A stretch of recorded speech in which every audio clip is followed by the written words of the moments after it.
Yeah, okay, time to live free. Plenty goals I'm achieving. Some real life topics and talking financial freedom.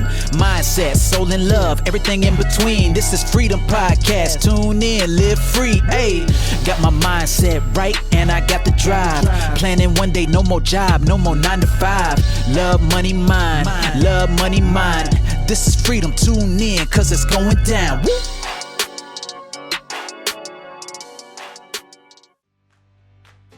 Hi, this is Anna and welcome to another episode of your Freedom Podcast. In this episode, I interview Bill Bloom. Bill is a husband and father, family first. He's a sailboat racer, classic car driver, author, podcaster, and multiple business owner. He has created the Retire As You Desire lifestyle that helps you earn back your freedom so that you can live a purpose and passion-filled life. He creates customized investment and retirement plans so that you can truly live how you desire. And I know that now I am 46, I've started to really start thinking about my retirement, so cannot wait to interview Bill.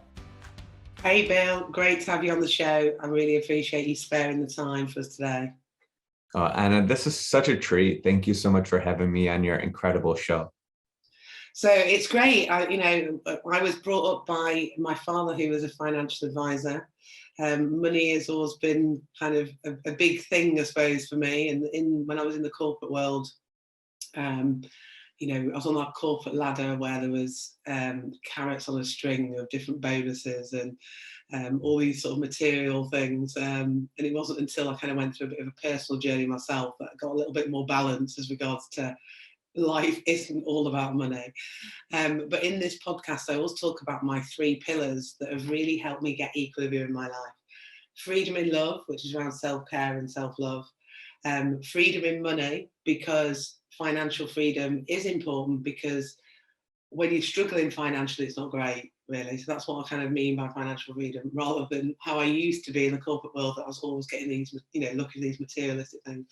And then freedom in mind, which really encompasses everything, because our mindset needs to be strong for all parts of our life journey, really.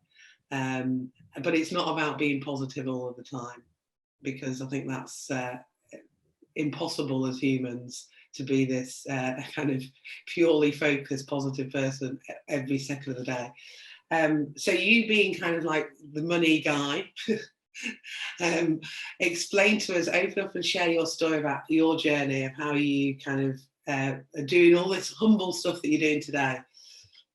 Oh, this is going to be fun. So how much time do we have again? I think when you take time and look backwards, when you measure your life backwards, you're going to find progress. We understand that we want to be in another place. We want to be in the future. We want to have this. We want to have that, the car, the house, the perfect spouse. All this stuff is just, it's not realistic. It doesn't happen right away. And when I really took time to understand my past, a lot of the pain that I had was because my parents never could figure out money. And when my brother and I would have to listen to them argue and fight about, how are we going to pay the mortgage? Why aren't you saving money? Why we've all been there. Maybe you haven't, because your father was an advisor, which is incredible.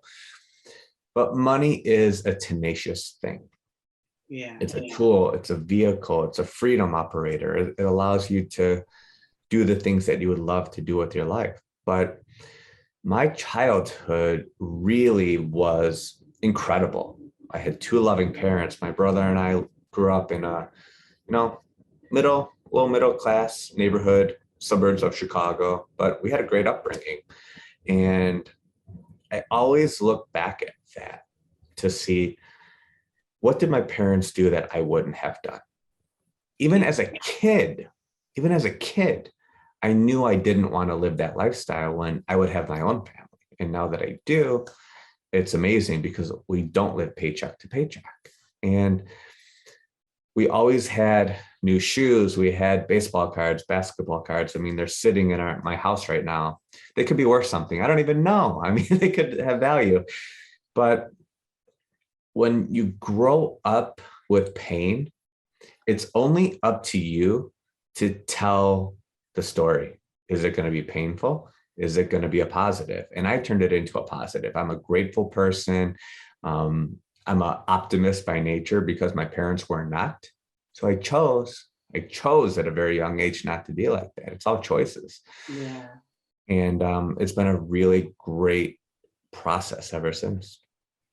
It's interesting you say about the choices, because I think one of the main reasons I put this podcast together is that by sharing our stories and our journeys can be really powerful, especially when you're going through, maybe a dark time, or you're going through a challenge or an adversity. So people who are listening to this, who can relate to what you've just said, maybe about your upbringing, who could be struggling right now financially, is there anything that you can share with them that could help them choose that optimistic point of view? Because it doesn't happen straight away, doesn't it? It's like you do have to decide on, like you say, the choices that you make, but sometimes people find it difficult. They do. I mean, it comes down to your habits, and it's multiple habits. Are you getting up in the morning? Are you starting to exercise? Talk about your pillars. Are you taking care of yourself?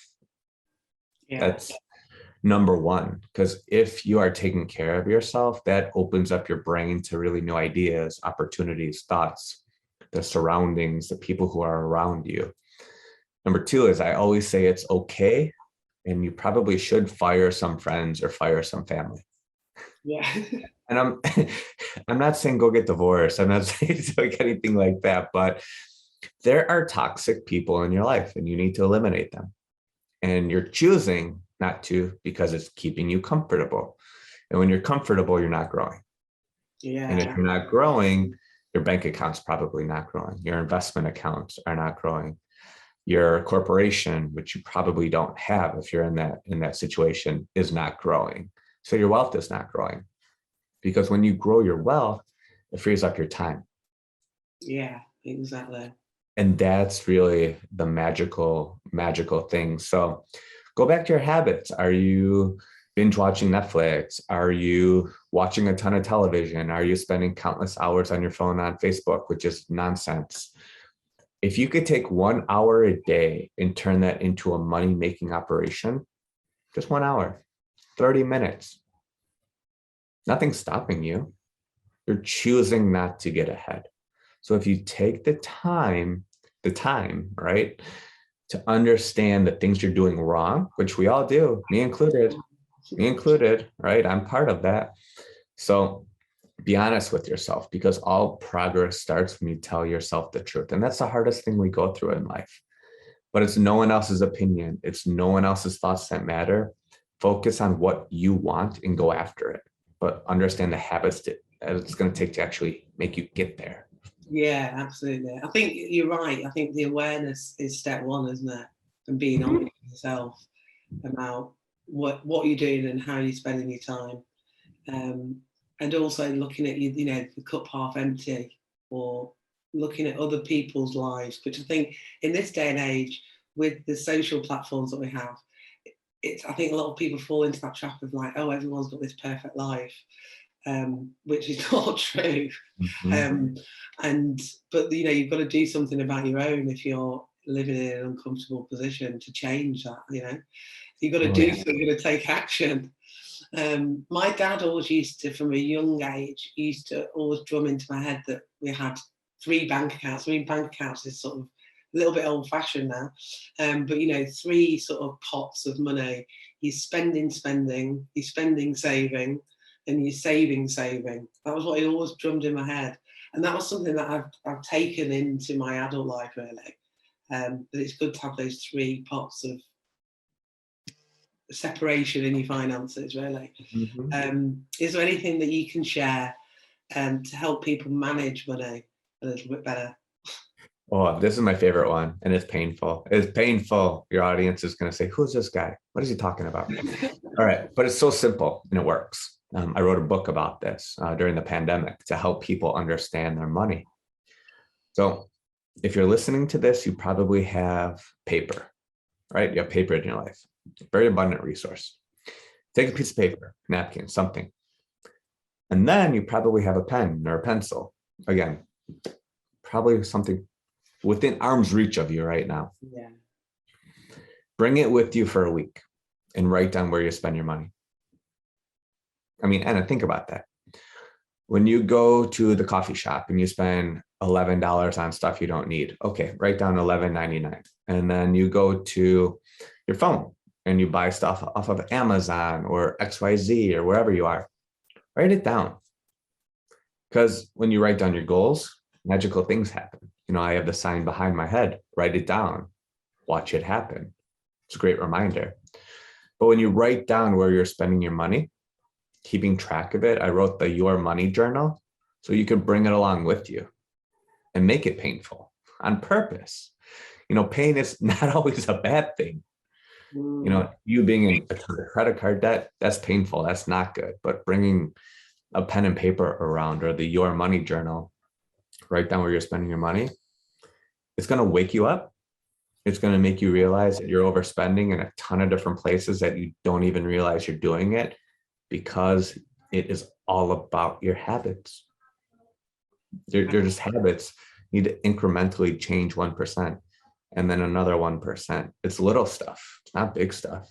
It's just little things. And I think when you understand your spending, that's crucial. And I'm going to pontificate on that one more step. So bear with me, audience. This is going to be a good one.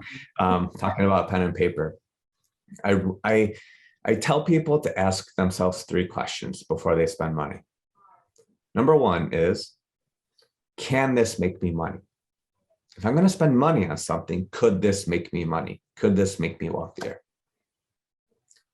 That's a great question to ask yourself first and foremost. Can this make me money? So when you go to the Gap and buy a sweatshirt, are you really going to be able to resell that for more money than you bought it for? Probably not. Number 2 is, if you're going to spend money on something like food, your shelter, things of that, do I really need this? It's a simple one. You could even start with that question, right? Do I really need this? That can save you money. And then number 3 is the key. The third question is the key to all of this. And that is, if I don't need this, where can I put this money to make me money? So it's just your mindset. Where should this go to potentially make me money so that I don't have to work as long, or I can do the things I want to, or pick my kids up from school because that's my dream and I don't need to work so many hours at the office. So that third question is the key. Yeah, I like that one.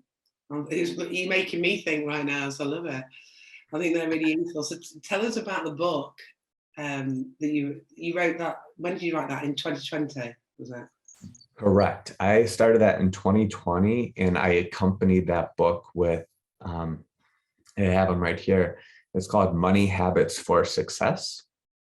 So they're paired, because if you understand your money habits and you understand your spending, great things could happen with that. You could really, really have an opportunity to make small but better choices for your money.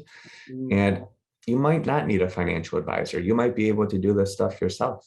Yeah, absolutely. Most financial advisors won't even touch budgets and look at your spending. I mean, that's not how they get paid. So that's just part of the industry. That's just a reality. We have to tell ourselves the truth.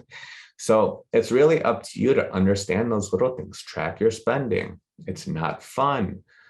But if you're spending an extra $500 to $1,000 or $5,000 a month on things you don't need, where can that money be going? And that's what I talked and wrote about in the book. And it's at a high schooler's level. So a high schooler can understand it all the way up through retirees. Just kept it really simple, but right on point. I think that's the thing, isn't it? I think it's like your accounts for your business. You know, I have my accountant that looks after all of that kind of stuff. But many years ago, I used to do all my bookkeeping myself. And it's always that stuff that's kind of not sexy, you know, it's kind of quite dry stuff. So people avoid it, don't they? But actually, it sounds like the book's really useful if it takes it into a really simple manner that anyone can actually then read and listen and implement. Because by being on top of all this stuff, like you say, money can be actually making you money, rather than just spending most of your income that comes in and you're always living, paycheck to paycheck. So we'll put the book details in the comments section. If you're watching on YouTube, you'll be able to find Bill's book. And if you're listening on iTunes, you'll be able to see it in the show notes. So how are there any other ways that you're helping people right now to kind of address their finances? Because I think, like we were saying about, it's an uncertain time. You know, people have been in jobs that they thought were for life, and they're not right now, or they've opened their eyes and realised that maybe they need a bit of a side hustle or another income stream. Yeah, I think it's just been a really uncertain period for everybody. Is there anything you want to share that you're doing to help people, or any projects that you're working on right now? Well, there's a lot of things. I mean, number one, all of my books are available for free on my website. Okay, cool. They're free. You don't need to buy them. Save your money. You don't make money off of books anyways, right? You go to my website. It's www.bloomfinancialco.com. All 4 books are there for free. Read them. I mean, there's no email, there's no password. You don't need to get in. We're not going to collect your information. They're there for free. There's no gatekeeper. So go to the website and read the books. And otherwise, I am working on a new project to help people simplify their money, to kind of give them the advice that, you know, their parents should have done, just like what your dad did for you, which is incredible. And that's a new project that's going to be coming out sometime later on this year and next year. So we might have to do another show on that in the future, but if you would have me back, of course. But as far as your own money goes, make it fun, make it rewards based. Because if you're always stressed out about it, you're never going to do anything about it. Think about that. If you feel pain, if you feel pressure and you get stressed out about it, go up to someone who's wealthy and ask them, what made you successful? My friend Steve Sims, who's an incredible human being, we were just on another show right before this, and we were messaging with each other. You know, he was a bricklayer in the UK, came from a poor household, just like we have very similar stories. And he really hangs out with billionaires now at this point. His story is incredible, but he goes up to wealthy people and asks them, what makes you successful? Or what has made you successful? Ask that person out to lunch or have a virtual coffee with them, because people love talking about themselves. That's why podcasting is incredible. And ask them to share their story. It's going to cost you $50 for lunch or $20 for coffee, but that's a great investment. You're getting that institutional knowledge, and you're going to learn from it. Just always be learning, always understand where your money is going, and be honest with yourself. It's the hardest thing to do in all facets of our life, but just be honest with yourself and realize you need to change. We all do. Even the most successful people who I've worked with and helped with their money journey, even if you make millions of dollars a year, sometimes they don't even know where their money's going. So it's true across the board. It's not just for low income, middle income, high income. Those are all labels. Those are nonsense. What means something is being happy. And that's why I love your 3 pillars. Yeah, exactly. It's funny. I was going to ask you that question. I was going to say to you, why do you think, you know, you got some people that are really, really successful and other people that aren't? What do you think makes someone financially successful? And you're like, you know, just take them out for lunch and find out, which is a really good one. But do you think there's, because my thoughts on this is, I think a lot of it is about your belief and fear, or you have things internally that kind of block you as regards to visions. You know, the people that I see that are really super successful have extraordinary belief, you know, on their dreams. They've obviously got to have structure and process and be good at the finances and incomings and outgoings. Because I think the more successful you are, you do have more pressure, because you may have team members to pay or employees or that kind of thing. It actually sometimes becomes a little bit harder from the days when it was just yourself. But do you think there's a skills or knowledge or mindset around the difference between people that are financially successful and people that aren't. I mean, there definitely are. Mm. The people who are really successful are very clear on what they're due or on what they do every day. Yeah. They set up their day the night before. They journal. They talk to their spouse or they write down what they're grateful for, and they exercise. Those are the big ones. It's not life changing. You take care of your brain, you take care of your health, great things happen. And then from a business standpoint, they do the least amount of stuff possible. Let me repeat that. The most successful people do the least amount of things possible. The biggest issue I've seen with entrepreneurs, me included, when I started my company, is that you try and wear too many hats. Yeah. And do too many things.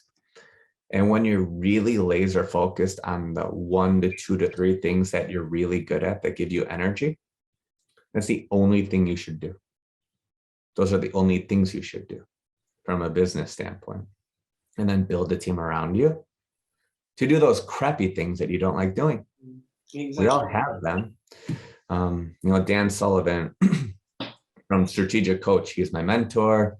He is my business coach, entrepreneurial coach, and he only does a couple things. And he's one of the most successful people. I'm surrounded by people who have $100 million companies, people who work 30 days a year. 30 days a year, that's it. Because they only need to do 30 days worth of work. I mean, it's incredible. And when you change your mindset to think you don't need to do everything, that's a game changer in and of itself. It definitely is. I remember going through that myself. Because you see even offline businesses, don't you? And like you were saying about your friend that's a bricklayer, you see the one-man band bricklayer, then you see a bricklayer that's got a whole company with lots of lads working for them. And it is definitely sort of outsourcing or getting a team of people to do those things. It was one thing that stopped me doing my podcast, because I was going to do the whole thing from editing to getting it on all the different platforms and iTunes, etc. And I was it took me ages to try and do 2 episodes, and then I thought I need help. Yep. But as soon as I then outsourced all the stuff that I was sort of struggling with from a time perspective, I think it's because I knew that I could do all those things, but it was the time issue that I was struggling with. As soon as I outsourced it, it then got moving and then started going into action, because now I do the bit that I want to do, which is the interviews, and I have help with all the rest of it. And I think it's sometimes difficult for people maybe listening to this who are at the beginning of their journey of setting a business. You don't always have the resources or the income to outsource, but you need to find, like you were saying, focus on one thing that's going to generate you the income, so then you've got that regular income, so then to expand from there and really go into exponential growth, you can then start outsourcing stuff. So just wondered what and I think what you were saying before about habits, the people that are really successful have really good habits. Maybe not every day, we're not robots.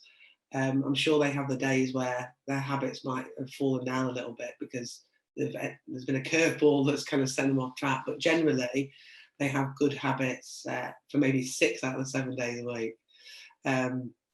So it's been great listening to you, and I'm sure lots of people have picked up your tips, and I think it'd be great for our listeners to go and check out your website with all the different resources and books that you've got on there available for free.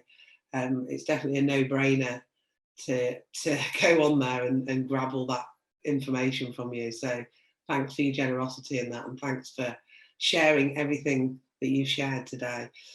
I always ask everybody this one question, which I know you know what it is. What does freedom mean to you? So what does freedom mean to you, Bill? Freedom means being able to take my son to school. Freedom means being able to pick him up from school at the time that I choose to, because I'm in control of my time. And allowing money to work for me, for my family. And when you have time on your side, I found this to be so incredibly true. where you give yourself space to think. That's freedom. I love going to a coffee shop to think and plan and just take a day where I'm not in my office, where I'm not working, and take a free day where that's 24 hours where you do not work. You do not check your work email. You do not take a work phone call. You have your team take care of that. Book a time, because there's probably nothing so urgent that we always think things are. To give yourself space to time and to think. That's really what freedom means to me. Yeah, I love that. I love that. 'Cause that was the number one reason why I left the corporate world. It was when I became a mum that I just suddenly had this like wake up call. I was like, oh, if I go back to work, I was really driven. I was really driven in the corporate world. I was going on that corporate ladder. And I was like, I just saw this process. I'm having this baby, going to be in childcare, I'm going back to my career. And then when Jacob was born, I was like, oh, actually, I don't think I want to do it like this anymore. Time became more important, you know.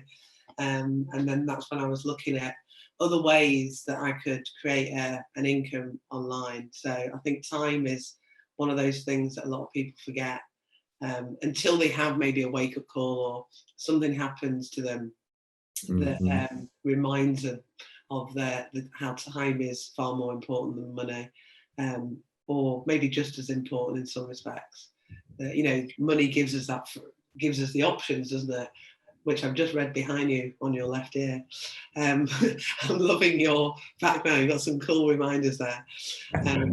But, you know, it does. Money gives us options. And that's why when I talk about financial freedom, I mean, it gives us the freedom to be able to do those things we want to do. Rather than it being, oh, I will do this when I get that. You know, life's a journey. And it's remembering that your children grow up and how quickly they grow up. My eldest, Jacob, now is 14. And I think, wow. Look how quickly that's happened. But I'm grateful for the fact that I was able to be there for him and juggle my work and things around him and his brother as the focus, really. So really, really important for that. So I loved your answer to that question. It means a lot to me. Thank you ever so much for sharing all your cool books and all your shares about your journey and making it simple for us, really. Because it doesn't need to overwhelm us, does it? We just need to, like you say, take 1% at a time. That's been my takeaway. Take 1% at a time. Have a look at where you're spending and making sure that your money's growing for you and working for you and going to provide you future income. So thank you ever so much for sharing all your good stuff. It's truly been an honor to be here today. Thank you for having me as a guest. And you'll have to come back when you have your project up and running. Sounds wonderful. I'm in. We're definitely in. Thank you. Thanks ever so much, Bill. Take care. See you Bye-bye. later. Bye. Thanks for listening to another episode of Your Freedom Podcast. And don't forget to subscribe on iTunes and subscribe on my YouTube channel. And if you want to get more freedom in your life, then come and join Your Freedom Project Facebook group, which the link is below in the comments section. And I am giving you a copy of my visualization manifesting book. So manifest more freedom in your life and live the life of your dreams. Hey, thank you for listening. Hope you had a blast. Here to elevate your life. It's the Freedom Podcast. Love, money, mine. Love, money, mine. Wanna see you all win. Wanna see you all shine. Just make sure that you subscribe. Bringing good vibes. Join the Facebook group. Now it's time to change your life. Hope you come back. Right now is the chance. This is an experience. It's the Freedom Podcast. Hey.